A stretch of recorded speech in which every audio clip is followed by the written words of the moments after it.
Welcome, Chris Horner's Motorcycle Essentials. It's the 2021 350 Caleb Russell XCF 4-stroke. Beautiful bike. I love it. We're at almost 30 hours, 29 point something on it right now. I got about 20 hours on it myself. My boy's got 6, 7, 8 hours on there, and a friend's got 1 or 2 on himself. Everybody that's ridden it loves the bike. Now, the biggest thing about a 350, I had a 450, a 2015 YZ 450F.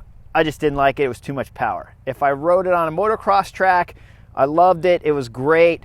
The track is smooth. The turns are easy to make with the 450, and power is amazing. And when you're on the face of a jump with a 450 and you need an extra 5 feet, you twist the throttle. And if you only have 4 feet of runway left on the face of that jump, you could still get an extra 5 feet with the power of a 450. Now, what is the 350 really? Everyone says it's the handling of a 250 and the power of the 450. That's not exactly right. It does not handle like a 250. Now, I have a 2019 250 XCF, and I love that bike too. But this bike is something beautiful when it comes to the power. It's a little bit more power than I can handle, but not quite that 450.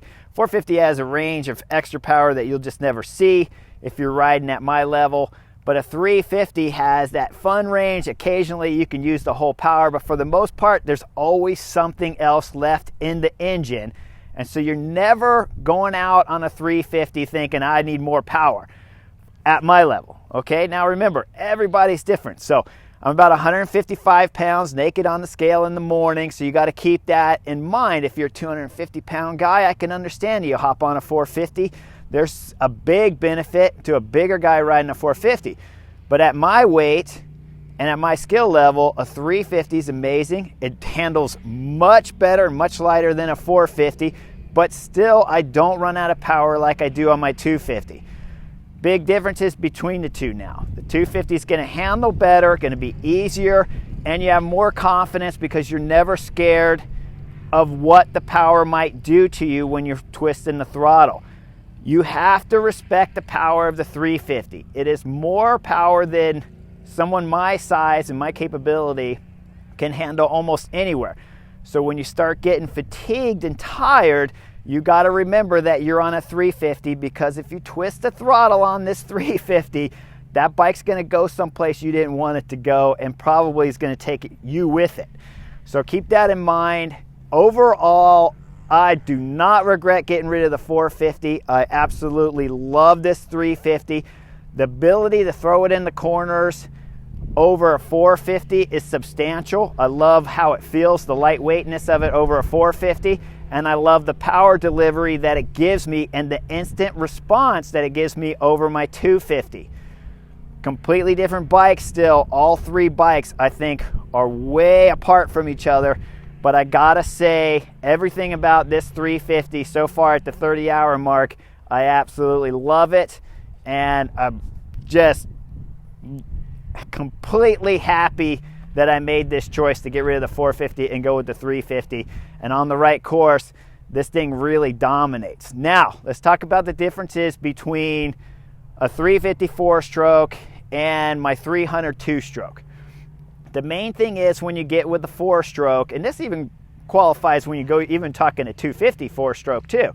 The 4-strokes are more planted on the ground. They're not as light feeling. The suspension has a lot of the suspension is binded up because of the 4-stroke inertia, and because of the engine braking, it binds up the suspension a bit. So where a 2-stroke flies over a long bed of rocks, you can ride rocks all day long on a 2-stroke, and the suspension is really nice. Without the engine braking, it frees up the suspension all over the place, and of course the motor has less parts, and the inertia of the motor is having less effect on the suspension. So the 350 is not ideal when you're going over a ton of rocks. It's beautiful for a 6 or 10 foot stretch of rocks where you can just blip the throttle, and this thing will just blow over the rocks, no problem. When you start going with a long range of rocks and you're riding, and we're out here at Climb Butte right now, so there's a bunch of places here in Oregon and Climb Butte where you can have long stretches of rocks, and the suspension, because it's a 4-stroke, kind of hurt you on this bike over the 2-stroke. But if you're on a flowing course at all and you just go through a 6-10 foot section of rocks, you twist that throttle, this thing will just blip you straight through there, and it's amazing what this 4-stroke can do. Okay, so completely different than a 2-stroke, but in its own world, this 350 is an amazing bike, and I think I understand exactly why all the vets and all the guys who aren't racing in the different categories takes a 350 over a 450. The handling is just amazing, and the power delivery is instant response from the throttle over anything below this. You start going to 450 though, just can't ever see that range of power again. I'll show you a couple of the videos of what I mean when we're comparing the bikes, and how this thing, when you're going through the whoops, you can really just twist the throttle. You come out of a corner, you see a few whoops coming up, you weren't prepared for them. On the 250, you'd have to go straight through the whoops, and both the front tire and back tire have to hit each one of the whoops. The 350, if you just want to lift the front end up, twist the throttle, so much power there, the front end lifts up, you just wheel tap through those whoops and you're out through them with no problem at all. That's the beauty of a 350 over a 250. But make no mistake, it does not handle quite like the 250 does when you're throwing it into the corners. So love the bike, just absolutely amazing, and happy that I did the purchase on it, and look forward to putting a bunch more hours on this bike.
But the power of the 350 everywhere over the 250 is just amazing.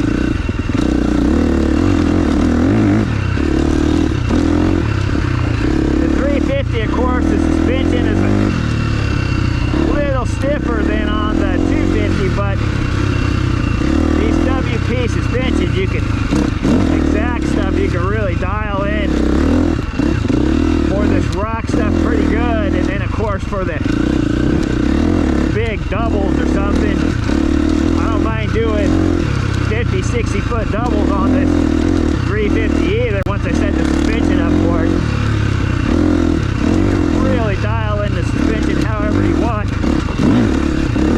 so that it rides this stuff and then rides the track too. Always so with the 350 over a 250, when you're on these rocks, you got to respect the power, because you start getting tired and your wrist pulls that throttle back a little bit too much, it's going to do something completely different than what you thought you wanted it to do. It's going to do exactly what you told it to do, but that ain't going to be what you wanted to do. And once you start getting tired and you accidentally give it a little bit too much gas, versus on the 250, I'm never scared about it coming out from underneath me and just sending me off the bike or into the trees or something.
you're a clone and you guys are duplicate in terms of how fast you ride your bike. Now somebody, you're at the same weight, and it might get you close or something, but you know, you're Eli Tomac, that guy's going so much faster than the rest of us. His settings don't mean anything compared to what we would run the bike at, of course. For everything else, when guys are talking about their settings on their suspension and all that, kind of meaningless unless you're the same weight, same size, same riding abilities. I mean, if you're not riding, you're riding 10 miles an hour slower or faster than somebody, how you set your suspension up is going to depend on that. And, you know, someone's telling you that, I'm always watching these reviews and they're like, oh yeah, we run 15 clicks this way, 6 clicks that way, 10 PSI. It's really meaningless, folks, unless you're a clone. You got to be the exact same rider, otherwise you have to go out, play with your suspension, get to know it well. When you got multiple bikes, you really start to feel the difference in what suspension can do for you. First time I went into the suspension shop, I'd only been riding for a short time, and I said, hey, I want the best. Give me the best suspension. He goes, no, it doesn't work that way. I was like, you know, coming from the road bikes, you ask for the best, it's easy. Here, this is the best. Suspension, though, I couldn't understand why I couldn't just put the best suspension on my bike. I mean, price wasn't an option at the time, and I just didn't understand what he meant by it's different for everybody.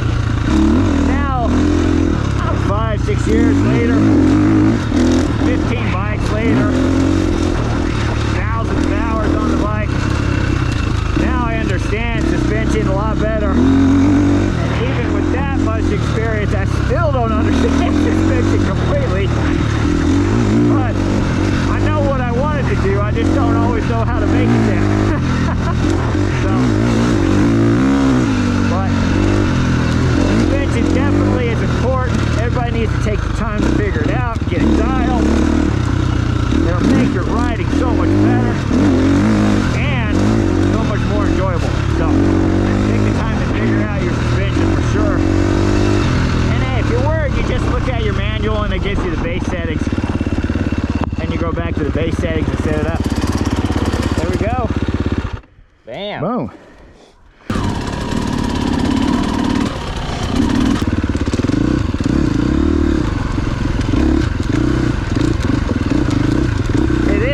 Two-stroke works so much better than the four-stroke. When you just got a rock section that just won't quit, two-stroke just floats over this stuff. Oh, kid lost it. He lost it. And make sure if you stall it on the 350, you gotta pull the clutch in. Because, man, it almost feels like you're going to break your wrist. You get thrown into the handlebar so fast. If you don't forget to, if you leave that clutch out and it stalls the engine, pull the clutch in. Oh, there's a night and day difference on the wrist.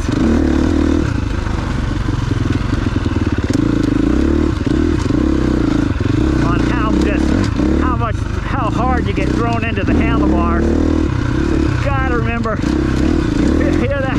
feel that engine stall, make sure you pull the clutch in, and that'll help save the wrist.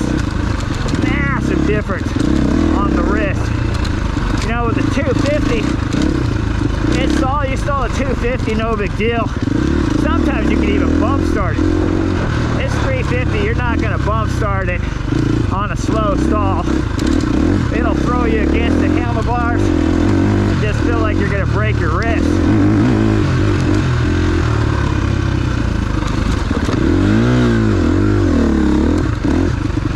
That was kind of bad. Normally I'm better at that. When you're holding a conversation with all you viewers and trying to ride your bike and can't keep up with your 19-year-old, it's a little complicated. Check for traffic, looks good. Alright, this is the section coming up. Really, my boys four-stroke is just night and day difference what you can get away with through these sections.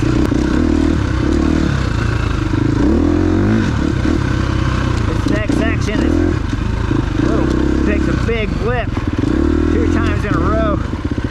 Get it right. Or you gotta, yeah, like that. 350 power though, brother. Yeah, that's what I'm talking about. Okay, now it gets hard because of dust, right? Right on the 19-year-old. Boys, easily my speed.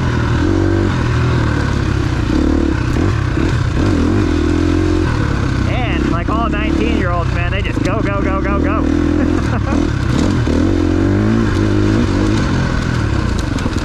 There, I pull the clutch in and I get more suspension right through that section where I know I'm not going to need more throttle or any brakes. I can pull the clutch in right there and I get a little bit more suspension. Works out cold and on the 4-stroke, but you can only do it for that real quick section because then you need to be back on the gas or of course back on the brakes. I mean, let's face it, you ain't coasting out here.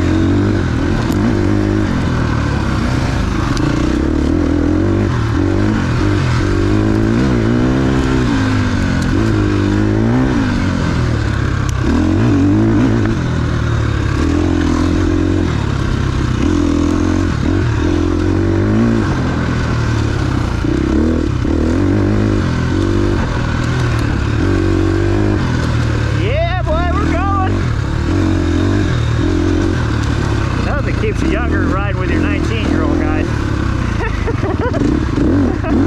Or maybe puts you in the hospital, one or the other. One of those.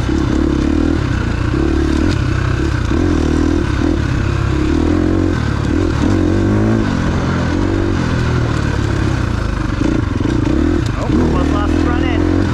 Keep it together.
Stroke is just so much easier on the arms. Suspension's just night and day difference.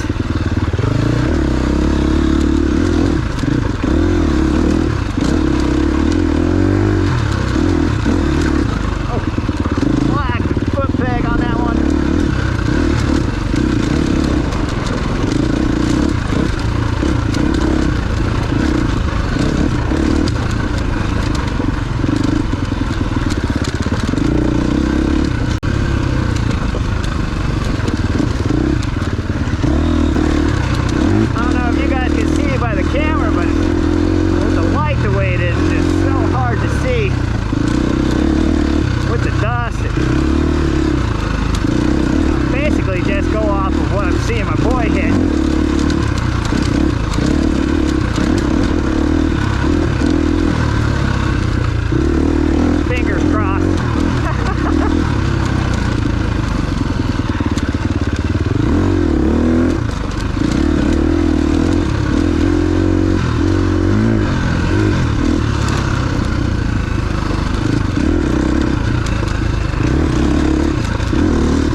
ever popped out. Weird, never had that happen.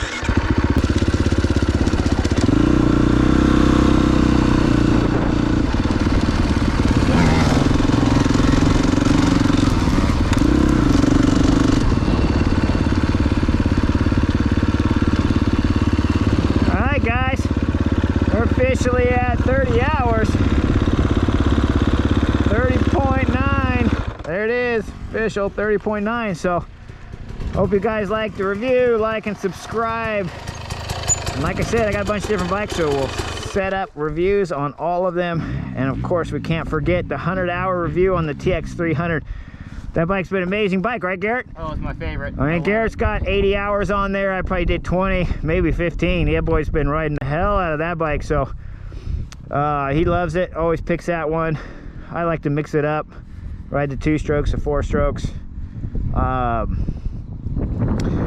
Always there though. The bikes are always beautiful and running nice, so we love them, right?